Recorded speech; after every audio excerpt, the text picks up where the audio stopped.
ಎಲ್ರಿಗೂ ನಮಸ್ಕಾರ. ನೀವು ನೋಡ್ತಾ ಇದ್ದೀರಾ ಟಿವಿ ವಿಕ್ರಮ. ನಾನು ಮುಮ್ತಾಜ್ ಅಬ್ದುಲ್ ನೆಲೆಡ್ಕ.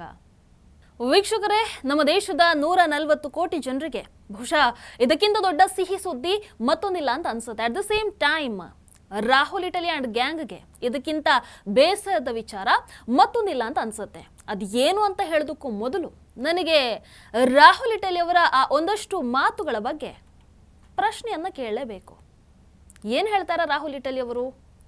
ಮೋದಿ ಯಾವ ವ್ಯವಸ್ಥೆಯನ್ನ ನಿಯಂತ್ರಣದಲ್ಲಿ ಇಟ್ಕೊಂಡಿದ್ದಾರೋ ಈಗ ಆ ವ್ಯವಸ್ಥೆನೇ ನಮಗೆ ಮಾಹಿತಿಯನ್ನು ಕೊಡ್ತಾ ಇದೆ. ಮೋದಿಜಿಯವರಿಗೆ ಆತಂಕ ಶುರು ಆಗಿಬಿಟ್ಟಿದೆ. ನನ್ನ ಅಂದಾಜಿನ ಪ್ರಕಾರ ಮೋದಿ ಇನ್ನು 1 ವರ್ಷ ಕೂಡ ಪ್ರಧಾನಿ ಆಗಿ ಉಳಿಯಲ್ಲ. आर्थिक सुनामी आ रही है, भयंकर आर्थिक सुनामी अब आ रही है. उसका कारण है कि हिंदुस्तान का जो प्रोटेक्शन का सिस्टम था, जो इंटरनेशनल इकोनॉमी से एक प्रकार से शॉक अब्जॉर्बर था, उसको बीजेपी ने हटा दिया है. तो एक तरफ से भयंकर आर्थिक सुनामी आ रही है, प्राइसेस बढ़ रही हैं, और ये अभी शुरुआत देखी है आपने. ऐसी इकोनॉमिक क्राइसिस आएगी हिंदुस्तान में जो आपने अपने लाइफ में नहीं देखी होगी. ये हो रहा है, इसको आप कोई रोक नहीं सकता है. दूसरी तरफ क्या हो रहा है, हिंदुस्तान के अंदर, सिस्टम के अंदर इंस्टीट्यूशनल रिवोल्ट हो रहा है. तो आप सोचती हैं कि इलेक्शन कमीशन फुली कंट्रोल्ड है. वो ರಾಹುಲ್ ಇಟಲಿ ಹೇಳಿದ ಮೇಲೆ ಮುಗೀತು ಬಿಡಿ, ತುಂಬಾ ಟೆನ್ಷನ್ ಆಗ್ತಾ ಇದೆ ಅಂತ ಹೇಳೋದಕ್ಕಾಗತ್ತಾ? ಪಾಪ ಕಳೆದ ಕೆಲವು ವರ್ಷಗಳಿಂದ ಇದೇ ಹಾಡನ್ನ ಹಾಡ್ತಾ ಬಂದಿದ್ದಾರೆ. ಮೋದಿಜಿ ಇಳಿತಾರೆ, ಮೋದಿಜಿ ಹೋಗ್ತಾರೆ, ಮೋದಿಜಿ ಬರಲ್ಲ. ಒಂದಿನಾನು ಹೇಳಿದ್ಯಾವುದು ನಡೀಲಿಲ್ಲ. ಇವ್ರುಗಳು ಸೋಲ್ತಾ ಇದ್ದಾರೆ ವಿನಃ ಮೋದಿಜಿ ಯಾವತ್ತೂ ಸೋತಿಲ್ಲ. ಆಮೇಲೆ ಬಹಳಷ್ಟು ಮಂದಿ ಮೋದಿಜಿ PM ಆಗಲ್ಲ ಆಗಲ್ಲ ಆಗಲ್ಲ ಅಂತ ಭವಿಷ್ಯ ನುಡಿದಿದ್ದಾರೆ. ಆದ್ರೆ ಯಾರು ಅವ್ರು ಈಗ ಕಾಣಿಸ್ತಾ ಇಲ್ಲ. ಆದ್ರೆ ಮೋದಿಜಿ ಮಾತ್ರ ಮುಂದೆ ಹೋಗ್ತಾನೆ ಇದ್ದಾರೆ. नरेंद्र मोदी जी प्रधानमंत्री नहीं बन रहे हैं. हम नरेंद्र मोदी और अमित शाह को हरा के दिखाएंगे. मेरा असेसमेंट है 1 साल के अंदर मोदी जी प्राइम मिनिस्टर नहीं. Wake up to reality. ಅದಕ್ಕೂ ಮುಖ್ಯವಾಗಿ ಜೂನ್ 9ನೇ ತಾರೀಕು ಪ್ರಧಾನಮಂತ್ರಿ ನರೇಂದ್ರ ಮೋದಿಜಿ ಭಾರತದ ಇತಿಹಾಸದಲ್ಲಿ ಅತ್ಯಂತ ಹೆಚ್ಚು ಕಾಲ ಸೇವೆಯನ್ನ ಸಲ್ಲಿಸಿದಂತಹ ಒಬ್ಬ ಚುನಾಯಿತ ಪ್ರಧಾನಮಂತ್ರಿ ಆಗೋರಿದ್ದಾರೆ. ಪಂಡಿತ್ ಜವಾಹರ್ಲಾಲ್ ನೆಹರು ಅವರ 12 ವರ್ಷ 14 ದಿನಗಳ ದಾಖಲೆಯನ್ನ ಮೋದಿಜಿ ಮುರಿತಾ ಇದ್ದಾರೆ. ಬಹುಶಃ ರಾಹುಲ್ ಇಟಲಿಗೆ ಇದು ಬೇಜಾರನ್ನ ತರ್ತಾ ಇದೆಯೋ ಏನೋ. ಇಡೀ ಭಾರತ ನಮ್ಮದೇ ಸಾಮ್ರಾಜ್ಯ ಅಂತ ಮೆರಿತಾ ಇದ್ದಂಥವರಿಗೆ ಈಗ ಈ ರೀತಿಯೆಲ್ಲ ನೋಡುವಂಥದ್ದು ಬಹಳ ಕಷ್ಟ ಆಗಬಹುದು ಬಿಡಿ. ಏನು ಮಾಡೋಣ? ಆಮೇಲೆ ಅದೇನೋ ಇಡೀ ಸಿಸ್ಟಮ್ ಒಳಗಿಂದ ನಡುಗ್ತಾ ಇದೆ. ನನಗೆ ಎಲೆಕ್ಷನ್ ಕಮಿಷನ್ದು ಅವ್ರದ್ದು ಮಾಹಿತಿ ಇವ್ರದ್ದು ಮಾಹಿತಿ ಎಲ್ಲ ಬರ್ತಾ ಇದೆ ಅಂತೇನೋ ರಾಹುಲ್ ಇಟಲಿ ಅವ್ರು ಹೇಳ್ತಾರೆ. ನನಗಿರುವಂಥದ್ದು ಒಂದೇ ಒಂದು ಪ್ರಶ್ನೆ. ರಾಹುಲ್ ಇಟಲಿ ಅವರಿಗೆ ಮಿಕ್ಕಿರೋ ಎಲ್ಲ ಕಡೆಯಿಂದ ಮಾಹಿತಿ ಬರುತ್ತೆ, ಎಲ್ಲ ಮಾಹಿತಿ ಸಿಗುತ್ತೆ. ಆದರೆ ನಿಮ್ಮದೇ ಪಕ್ಷದ ಬಗ್ಗೆ, ನಿಮ್ಮದೇ ಸ್ಥಿತಿಗತಿಯ ಬಗ್ಗೆ ಮಾಹಿತಿ ಯಾಕೆ ಸಿಗ್ತಾ ಇಲ್ಲ? ನನಗಿರೋ ದೊಡ್ಡ ಕ್ವಶನ್ನು. 99 ಸೋಲು, ಇನ್ನು ನೀವು ಅಧಿಕಾರದಲ್ಲಿರುವಂತಹ ರಾಜ್ಯಗಳಲ್ಲಿ ಅದು ಬೇರೆದೇ ಪರಿಸ್ಥಿತಿ. ಈ ಎಲ್ಲ ಮಾಹಿತಿಯನ್ನ ದಯವಿಟ್ಟು ರಾಹುಲ್ ಇಟಲಿ ಅವರು ಪಡ್ಕೊಂಡು ಅದಕ್ಕೆ ಏನು ಮಾಡಬೇಕು ಅಂತ ಯೋಚನೆ ಮಾಡೋದು ಒಳಿತು. ಏನಂತೀರಾ ವೀಕ್ಷಕರ? ನಾನು ಆಗ್ಲೇ ಹೇಳಿದ್ನಲ್ವಾ, 140 ಕೋಟಿ ಜನರಿಗೆ ಇದಕ್ಕಿಂತ ದೊಡ್ಡ ಸಿಹಿ ಸುದ್ದಿ ಬೇರೊಂದಿಲ್ಲ ಅಂತ. ಯಾವುದು? ಈ ವರ್ಷದ 4ನೇ ತ್ರೈಮಾಸಿಕದಲ್ಲಿ ಭಾರತದ GDP ಬೆಳವಣಿಗೆ ದರ 7.8% ದಾಖಲಾಗಿದೆ. ಕಳೆದ ವರ್ಷ ಇದೇ ಅವಧಿಯಲ್ಲಿ 7% ಇತ್ತು. ಈ ಬಾರಿ 7.8% ಆಗಿದೆ. ಅಂದ್ರೆ ಕಳೆದ ವರ್ಷಕ್ಕಿಂತ ಜಾಸ್ತಿ. ಭಾರತದ ಆರ್ಥಿಕತೆ ಇನ್ನಷ್ಟು ಬಲಿಷ್ಠ ಆಗ್ತಾ ಇದೆ ಅನ್ನುವಂಥದ್ದಕ್ಕೆ ಇದು ಸ್ಪಷ್ಟ ಸಾಕ್ಷಿ. ನೋಡಿ, ಇಲ್ಲಿ 4ನೇ ತ್ರೈಮಾಸಿಕ ಅಂತಂದ್ರೆ ಜನವರಿ, ಫೆಬ್ರವರಿ, ಮಾರ್ಚ್ ತಿಂಗಳ ಅವಧಿ ಬರುತ್ತೆ. ಅಂಡ್ ಇನ್ನೊಂದು ಪ್ರಮುಖ ವಿಚಾರ ಏನಪ್ಪಾ ಅಂತಂದ್ರೆ ಈ ಒಂದು ಅಂಕಿ ಅಂಶದಲ್ಲಿ ಇರಾನ್ ಯುದ್ಧದ ಆರಂಭಿಕ ಆ 1 ತಿಂಗಳ ಪರಿಣಾಮ ಕೂಡ ಸೇರ್ಕೊಳ್ಳುತ್ತೆ. ಯುದ್ಧದ ಪರಿಣಾಮ ಫೆಬ್ರವರಿ 28ಕ್ಕೆ ಇರಾನ್ ಯುದ್ಧ ಆರಂಭ ಆಯಿತು. ಆದರೆ ಅದಾದ ನಂತರನೂ ಭಾರತದ GDP ಬೆಳವಣಿಗೆ ದರ ಬಲಿಷ್ಠವಾಗಿ ಮುಂದುವರಿತಾ ಇರುವಂಥದ್ದು ನಿಜಕ್ಕೂ ಪ್ರತಿಯೊಬ್ಬರಿಗೂ ಕೂಡ ಇಡೀ ದೇಶಕ್ಕೆ ಖುಷಿಯ ವಿಚಾರ. ವೀಕ್ಷಕರೀಗ ಹೇಗಾಗಿದೆ ಅಂತಂದ್ರೆ ಇಡೀ ಜಗತ್ತು 2 ದೊಡ್ಡ ಯುದ್ಧಗಳ ಮಧ್ಯೆ ಇವತ್ತು ಸಿಕ್ಕಾಕೊಂಡ್ಬಿಟ್ಟಿದೆ. ಒಂದು ಫೆಬ್ರವರಿ 28ರಿಂದ ನಡೀತಾ ಇರುವಂತಹ ಇರಾನ್ ಯುದ್ಧ, ಮತ್ತೊಂದು ಕಡೆ ಈಗಾಗಲೇ 5ನೇ ವರ್ಷಕ್ಕೆ ಕಾಲಿಟ್ಟಿರುವಂತಹ ಯುಕ್ರೇನ್ ಯುದ್ಧ. ಸೊ ಈ ಯುದ್ಧಗಳ ದೃಶ್ಯಗಳನ್ನು ನೋಡಿದಾಗ ಅಥವಾ ನ್ಯೂಸ್ಗಳನ್ನು ನೋಡಿದಾಗ ಅಯ್ಯೋ ಇದು ಯಾವಾಗ ಮುಗಿಯುತ್ತಪ್ಪ ಅನ್ನುವಂಥ ಒಂದು ಪ್ರಶ್ನೆ ಸಹಜವಾಗಿ ಎಲ್ಲರಲ್ಲೂ ಮೂಡುತ್ತೆ. ಒಮ್ಮೆ ಮುಗಿದ್ರೆ ಸಾಕಪ್ಪ ಅಂತ ಆಗಿಬಿಟ್ಟಿದೆ. ಯಾಕಂತಂದ್ರೆ ಈ ಯುದ್ಧಗಳ ಪರಿಣಾಮ ಏನಿದೆ ಅಥವಾ ಅದರ ಹೊರೆ ಏನಿದೆ ಅದು ನೇರವಾಗಿ ಎಲ್ಲ ದೇಶಗಳ ಸಾಮಾನ್ಯ ಜನರ ಜೇಬಿನ ಮೇಲೆ ಬೀಳ್ತಾ ಇದೆ. ಹೌದಲ್ವೋ? ಅದಕ್ಕೆ ನಮ್ಮ ದೇಶದಲ್ಲಿ ಕೆಲವಿದಾವೆ, ಅವ್ರು ಏನು ಮಾಡ್ತಾರೆ, ಇದೇ ಬೆಸ್ಟ್ ಟೈಮ್ ಅಂತ ಅಂದುಕೊಂಡು ನಮ್ಮ ದೇಶದಲ್ಲಿ ಒಂದು ಭಯದ ವಾತಾವರಣವನ್ನು ಸೃಷ್ಟಿ ಮಾಡೋದಕ್ಕೆ ಬಹಳ ಪ್ರಯತ್ನ ಪಟ್ಟರು. ನಿರಂತರ ಪ್ರಯತ್ನ. ಹೇಗೆ? ಇರಾನ್ ಯುದ್ಧದಿಂದ ಭಾರತದಲ್ಲೂ ಕೂಡ ಪರಿಸ್ಥಿತಿ ಹದಗೆಟ್ಟು ಹೋಗಿದೆ. ಆರ್ಥಿಕತೆ ಕುಸಿತಾ ಇದೆ. ಜಗತ್ತಿನಾದ್ಯಂತ ಆರ್ಥಿಕ ಸಂಕಷ್ಟ ಎದುರಾಗ್ತಾ ಇದೆ. ಹೀಗೆ ಬೇರೆ ಬೇರೆ ರೀತಿಯಲ್ಲಿ ಒಂದಷ್ಟು ಹೇಳಿಕೆಗಳನ್ನು ಕೊಟ್ಟು ಹೆದರಿಸುವಂಥದ್ದು.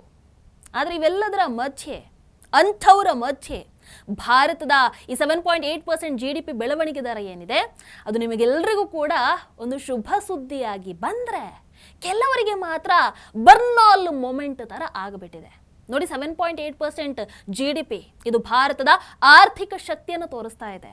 ಭಾರತದ ಆರ್ಥಿಕ ಪರಿಸ್ಥಿತಿ ಎಷ್ಟು ಉತ್ತಮ ಸ್ಥಿತಿಯಲ್ಲಿ ಇದೆ ಅನ್ನುವಂಥದ್ದನ್ನ ಸಾರಿ ಹೇಳ್ತಾ ಇದೆ.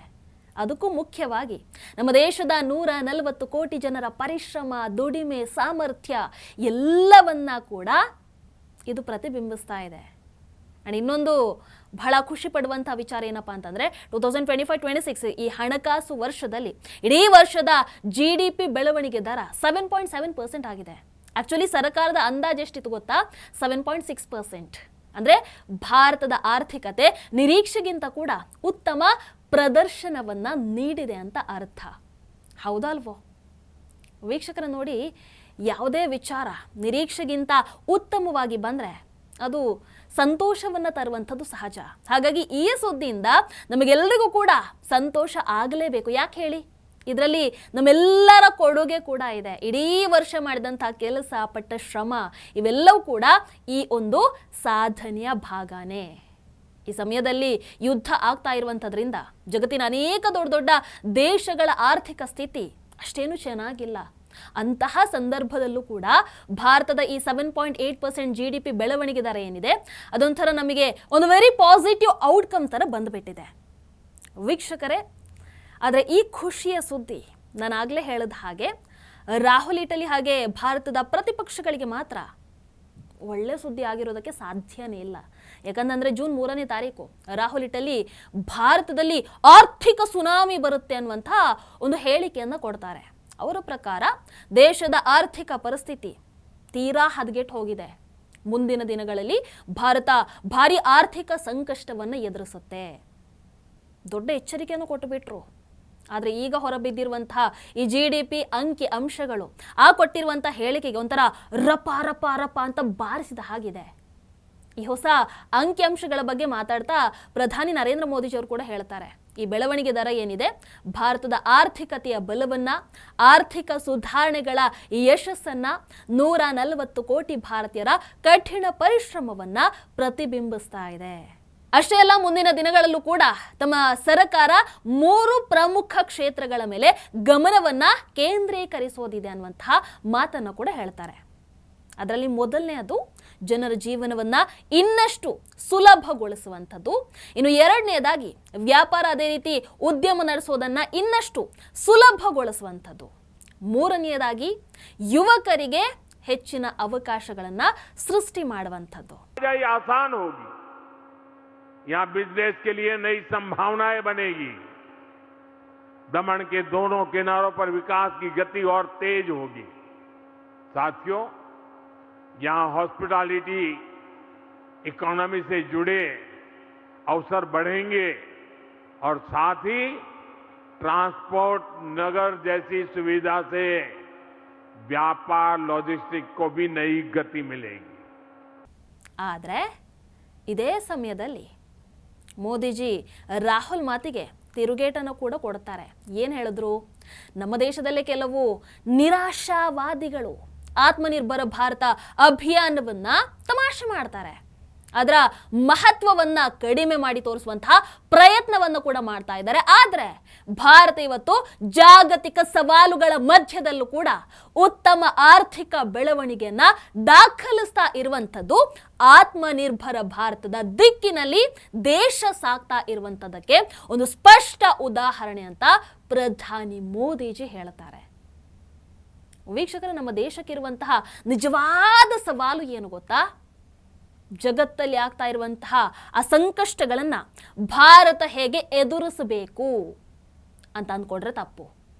ಅದನ್ನ ಆಮೇಲೆ ನೋಡ್ಕೊಳ್ಬಹುದು, ಹೆಂಗೋ ನಿಭಾಯಿಸಬಹುದು. ಅದಕ್ಕಿಂತ ದೊಡ್ಡ ಸವಾಲು ಏನು ಅಂತಂದ್ರೆ, ನಮ್ಮದೇ ದೇಶದಲ್ಲಿ ನಿರಂತರವಾಗಿ ಈ ಸುಳ್ಳು ಸುದ್ದಿಯನ್ನು ಹಬ್ಬಿಸುವಂಥದ್ದು, ಭಯದ ವಾತಾವರಣವನ್ನು ಸೃಷ್ಟಿ ಮಾಡುವಂಥದ್ದು, ಇಂತಹ ಮನಸ್ಥಿತಿಗಳನ್ನು ಎದುರಿಸೋದಿದೆಯಲ್ಲ, ಭಾರಿ ಕಷ್ಟ, ದೊಡ್ಡ ಸವಾಲು. ಯಾಕೆ? ಪ್ರತಿ ವಿಚಾರದಲ್ಲೂ ಕೂಡ ಭಾರತ ಸೋಲ್ತಾ ಇದೆ, ಭಾರತ ಹಿಂದೆ ಉಳಿತಾ ಇದೆ, ನಮ್ಮ ದೇಶದ ಪರಿಸ್ಥಿತಿ ತೀರಾ ಹದಗೆಟ್ಟು ಹೋಗಿದೆ. ಹೀಗೆ ಹೇಳ್ತಾ ಹೇಳ್ತಾ ಅಯ್ಯೋ ಮೋದಿಜಿ ಏನಪ್ಪ ಮಾಡ್ತಾ ಇದ್ದಾರೆ, ಮೋದಿಜಿ ಏನು ಮಾಡ್ತಾ ಇಲ್ಲ ಅಂತ ಜನರಿಗೆ ಅನ್ನಿಸಿಬಿಡ್ಬೇಕು, ಆ ರೀತಿಯಾದಂಥ ಒಂದು ಪ್ರಯತ್ನವನ್ನ ಮಾಡ್ತಾರೆ. ನಮ್ಮ ದೇಶನೇ ಸರಿ ಇಲ್ಲ ಅನ್ನುವಂಥ ಮನಸ್ಥಿತಿಯನ್ನು ಕ್ರಿಯೇಟ್ ಮಾಡೋದು. ಬಟ್ ಯಾಕೆ ಮಾಡ್ತಾರೆ? ಯಾಕೆ ಅಂತ ನೋಡಿದ್ರೆ, ಒಂದಷ್ಟು ವರ್ಷಗಳಿಂದ ಇವರನ್ನ ನೋಡ್ಕೊಂಡು ಬಂದ ನಂತರ ಅರ್ಥ ಆಗಿರೋದು ಏನು ಅಂತಂದ್ರೆ, ಈ ನಿರಾಶಾವಾದದ ಹಿಂದೆ ಇರುವಂತಹ ಪ್ರಮುಖ ಕಾರಣ ರಾಜಕೀಯ. ಯಾಕಂದ್ರೆ ಪಾಪ ಅವರು ಅಧಿಕಾರದಲ್ಲಿ ಇಲ್ಲ, ಸದ್ಯಕ್ಕೆ ಅಧಿಕಾರಕ್ಕೆ ಬರುವಂತಹ ಸಾಧ್ಯತೆ ಕೂಡ ಕಾಣಿಸ್ತಾ ಇಲ್ಲ. ಹೀಗಾಗಿ ಪ್ರತಿ ಒಂದು ಒಳ್ಳೆಯ ಬೆಳವಣಿಗೆಯನ್ನ ಕೂಡ ಕೆಟ್ಟದಾಗಿ ಚಿತ್ರಿಸುವಂತಹ ಪ್ರಯತ್ನ. ವೀಕ್ಷಕರೇ, ಇನ್ನು ಭಾರತದ GDP ಬೆಳವಣಿಗೆ ದರ 7.8% ಆಗಿರುವಂಥದ್ದು. ಇದು ಭಾರತದ ಎಷ್ಟು ದೊಡ್ಡ ಸಾಧನೆ ಅಂತ ನೋಡೋಣ. ಇದೇ ಅವಧಿಯಲ್ಲಿ ಅಮೆರಿಕದ GDP ಬೆಳವಣಿಗೆ ದರ ಕೇವಲ 1.6% ಮಾತ್ರ. ಅಮೆರಿಕ ಜಗತ್ತಿನ ಅತಿ ದೊಡ್ಡ ಆರ್ಥಿಕ ಶಕ್ತಿ. ಮತ್ತೊಂದು ಕಡೆ ನೋಡಿದ್ರೆ ಚೈನಾದ ಬೆಳವಣಿಗೆ ದರ 5%. ಚೈನಾ ಜಗತ್ತಿನ ಎರಡನೇ ಅತಿ ದೊಡ್ಡ ಆರ್ಥಿಕತೆ. ಇನ್ನು ಯುರೋಪಿಯನ್ ಯೂನಿಯನ್ನ ಬೆಳವಣಿಗೆ ದರ ಕೇವಲ 1% ಮಾತ್ರ. ಇವರು ಅಷ್ಟೇ ಜಗತ್ತಿನ ಅತಿ ದೊಡ್ಡ ಆರ್ಥಿಕ ಒಕ್ಕೂಟಗಳಲ್ಲಿ ಒಬ್ರು. ಈ ಅಂಕಿ ಅಂಶಗಳನ್ನ ನಾವು ಗಮನಿಸ್ತಾ ಹೋದ್ರೆ ಭಾರತದ ಆರ್ಥಿಕತೆ ಕೇವಲ ವೇಗವಾಗಿ ಬೆಳೀತಾ ಇರೋದು ಮಾತ್ರ ಅಲ್ಲ, ಜಗತ್ತಿನ ಅನೇಕ ದೊಡ್ಡ ದೊಡ್ಡ ಆರ್ಥಿಕತೆಗಿಂತಲೂ ಉತ್ತಮ ಪ್ರದರ್ಶನವನ್ನು ಕೊಡ್ತಾ ಇದೆ. ಅಮೆರಿಕಾಗಿಂತನೂ ಉತ್ತಮ, ಯುರೋಪಿಯನ್ ಯೂನಿಯನ್ಗಿಂತನೂ ಉತ್ತಮ, ಚೈನಾಗಿಂತ ಕೂಡ ಹೆಚ್ಚಿನ ಬೆಳವಣಿಗೆ ದರದ ಜೊತೆಗೆ ಭಾರತ ಇವತ್ತು ಮುನ್ನುಗ್ತಾ ಇದೆ. ಹಾಗಾಗಿ ಭಾರತದ ಭವಿಷ್ಯದ ಬಗ್ಗೆ ಸುಮ್ಮನೆ ಯಾರೋ ಏನೋ ಹೇಳ್ತಾರೆ ಅಂತ ದಯವಿಟ್ಟು ಆತಂಕ ಪಡುವಂಥ ಅಗತ್ಯ ಇಲ್ಲ. ವೀಕ್ಷಕರು, ಈಗ ನಮ್ಮ ದೇಶದ ಕೆಲವರು ಈ ಅಂಕಿಅಂಶಗಳನ್ನು ಪ್ರಶ್ನೆ ಮಾಡೋದಕ್ಕೆ ಕೂಡ ಆರಂಭ ಮಾಡಬಹುದು. ಈ ಅಂಕಿಅಂಶಗಳೇ ಸುಳ್ಳು, ಈ GDP ಸಂಖ್ಯೆ ನಂಬೋದಕ್ಕೆ ಸಾಧ್ಯ ಇಲ್ಲಪ್ಪ, ಹೀಗೆ ಹೇಳೋರು ಇರುತ್ತಾರೆ. ಹೌದಲ್ವೋ? ಆದರೆ ಒಂದಂತೂ ಸತ್ಯ, ಇವತ್ತು ಪ್ರಕಟ ಆಗಿರುವಂತಹ ಈ GDP ಅಂಕಿಅಂಶ ಏನಿದೆ ಅದು ಒಂದು ದೊಡ್ಡ ರಾಜಕೀಯ ಚರ್ಚೆಗೆ, ಸುಳ್ಳು ಸುದ್ದಿಗೆ ಫ್ಯಾಕ್ಟ್ ಚೆಕ್ ಅನ್ನೋ ರೀತಿಯಲ್ಲಿ ಬಂದಿದೆ. ಕೇವಲ 48 ಗಂಟೆಗಳ ಹಿಂದೆ ರಾಹುಲ್ ಇಟಲಿ ಭಾರತದಲ್ಲಿ ಆರ್ಥಿಕ ಸುನಾಮಿ ಬರುತ್ತೆ ಅನ್ನುವಂತಹ ಹೇಳಿಕೆಯನ್ನು ಕೊಡ್ತಾರೆ. ದೇಶ ದೊಡ್ಡ ಆರ್ಥಿಕ ಸಂಕಷ್ಟದ ಕಡೆಗೆ ಸಾಗ್ತಾ ಇದೆ ಅನ್ನುವಂತಹ ಎಚ್ಚರಿಕೆಯನ್ನು ಕೊಡ್ತಾರೆ. ಬಟ್ ಈಗ ಏನಾಯಿತು? ದೇಶದಲ್ಲಿ ಸಂಕಷ್ಟದ ಸುನಾಮಿ ಬಂದಿಲ್ಲ, ಬದಲಾಗಿ ಆರ್ಥಿಕತೆಯ ಒಂದು ಆರ್ಥಿಕ ಬೆಳವಣಿಗೆಯ ಸುನಾಮಿ ಬಂದಿದೆ. 7.8% GDP ಬೆಳವಣಿಗೆ ದರದ ರೂಪದಲ್ಲಿ ಭಾರತ ಹೊಸ ದಾಖಲೆಯನ್ನ ಬರೆದಿದೆ. ಹಾಗಾಗಿ ಯಾರ್ಯಾರೋ ಏನೇನೋ ಹೇಳ್ತಾರೆ ಅಂತ ಅದನ್ನ ಕಣ್ಣು ಮುಚ್ಚಿ ನಂಬೋದಕ್ಕೆ ಹೋಗಬೇಡಿ.